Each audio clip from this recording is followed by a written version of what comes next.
What's up, everybody? Smooth Cosplayer here, your favorite salsa dancing cosplayer, bringing you another episode of Smooth Conversations. Today I have with me one of my favorite members of my cosplay family, my cos tribe, Miss Latoya Simmons, aka Royalty Cosplay. Yes. How are you today? Hello. Hi, Lauren. Hey. Hi, Smooth Cosplayer. Thank you for having me here. Thank you for being here. Thank you. So, y'all, not only is Latoya an amazing cosplayer, but she is also 1/3 of the awesome triple-headed monster that is Dr. Law's Photo Lab. You are the creative director, is that right? Did I get it right? Okay, yep, cool. Wonderful. All right, we're gonna circle back to that. Okay. But first question. Okay. When did you fall in love with cosplay? Actually, I fell in love with cosplay as a little girl. Yeah, I guess you could say I fell in love with it at the same time I started falling in love with comic books.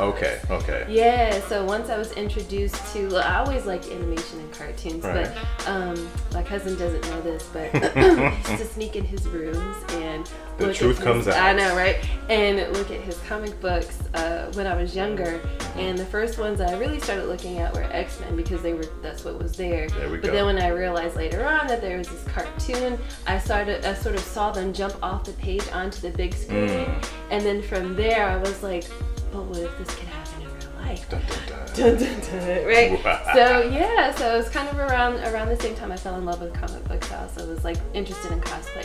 Now, the real question is, when did I start? Okay. Because once I realized that cosplay was a thing and that, people were doing it, I was like, first of all, people back home where I'm from in Ohio, it was kind of like girls didn't like comic books or boy-ish things or things that were considered masculine.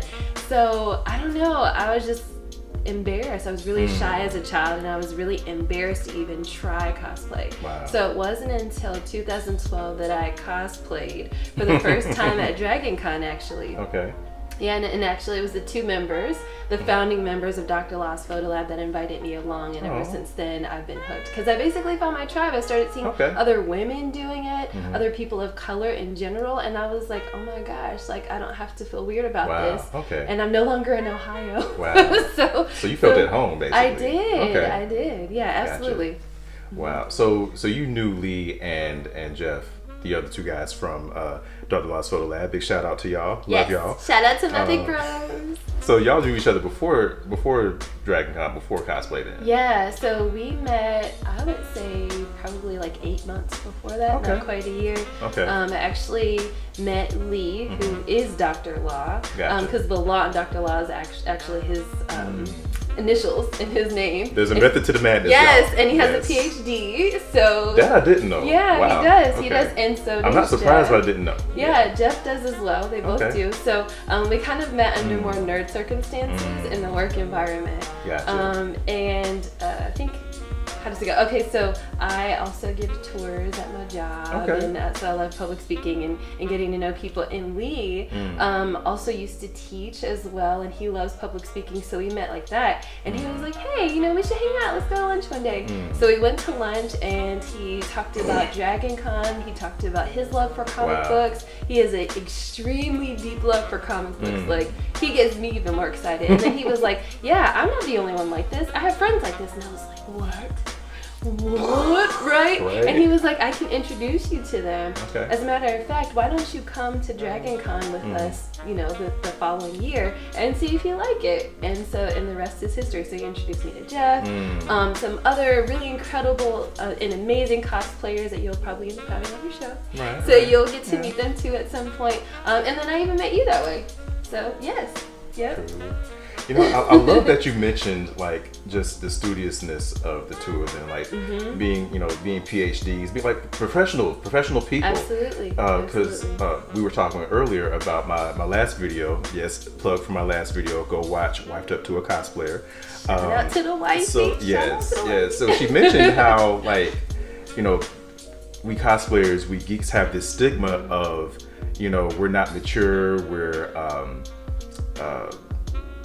just immature people, we're irresponsible, all that kind of stuff. But yes, we got people who got PhDs cosplaying. I know a lawyer who cosplays. I know myself and other salsa dancers who cosplay. Like we run the whole gamut, if I use that word properly. Yeah. So So all of y'all who just had that misconception, you're learning something today, hopefully. Yeah. So, but yeah, that just blew my mind that's where they were from. So, how has your journey been so far since then until now? So my journey has actually been pretty awesome. So not only is cosplay something that helped me find my tribe, but it also has been a really great outlet for me. So the older I get, the more I realize how important it is to have life balance, work-life balance in particular. I'm a really hard worker, and so sometimes when I go into work, I put my all into it. And I realized back in school, like when I was in college and even in high school, I would put my all into everything that had to do with academics. But then I realized that I was unhappy, and I was like, so how are these other people that are around me taking the same classes with similar majors and stuff? How are they happy? But I'm not, and I'm spending all these hours studying, and I realized my problem was that I didn't have work-life balance. And so that's one of the things that cosplay has helped me do. One of my many hobbies, but one of my major hobbies that's helped me say, okay, at work, I'm gonna, put in whatever effort I need to, but to refill myself, even though cosplay can be viewed as work or does require some work because it's a hobby. It's another outlet, a way for me to express myself, a way for me to meet people that I would have never come across before. Because you and I, we have a lot in common, but we probably would have never crossed paths because we don't necessarily hang out in the same places all the time. But then cosplay, right? So cosplay is that glue that brings it all together. So that leads me to the big reason that I wanted to get you on here today was that panel we did together back in October, I think, the Black Cosplay panel. Really fun panel. That was so fun. I'm glad y'all came. I really am. Like, I forget what the question was, which is ironic because I was asking the questions. But one of your responses, you talked about cosplay being therapeutic, cosplay being a form of therapy. And I was like, that is so profound. I'm like, this needs to be shouted from the mountaintops. All the cosplayers need to hear this. So I was gonna make some status about it or kind of explain it myself, and I'm like, I'm not gonna do it justice. So that's why I got you here. So can you explain to everyone what you mean by cosplay being a form of therapy? So it kind of evolved from it being a hobby.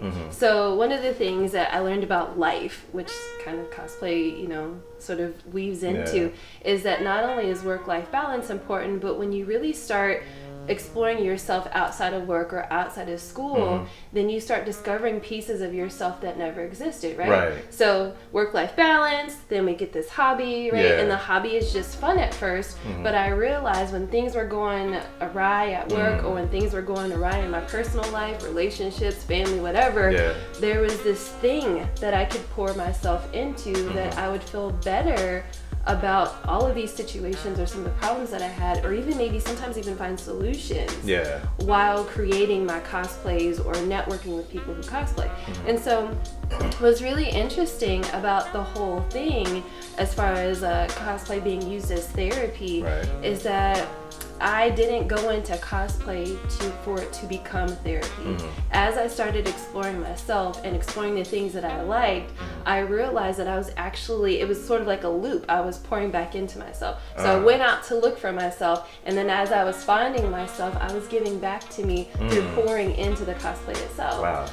So really, I realized, I knew that I was a creative, right? But once I started really pursuing that work-life balance and using cosplay and some other hobbies to sort of balance that out, I realized that as I was creating, learning to sew, learning a little bit about armor, learning about different characters that I didn't know anything about before, or learning more about characters that I already knew, I started seeing in those characters different qualities that either I feel like I embody already, and so I'm my own little superhero to myself, or I started seeing character qualities in these fictitious characters that I actually wanted to sort of birth within myself. And creating these cosplays helped me to do that. And so seeing the cosplays all the time and wearing them helped me remind myself of those qualities. So when I felt beat down at work, if I didn't have supervisors that were encouraging or teammates that were encouraging, or just in my personal life, something was just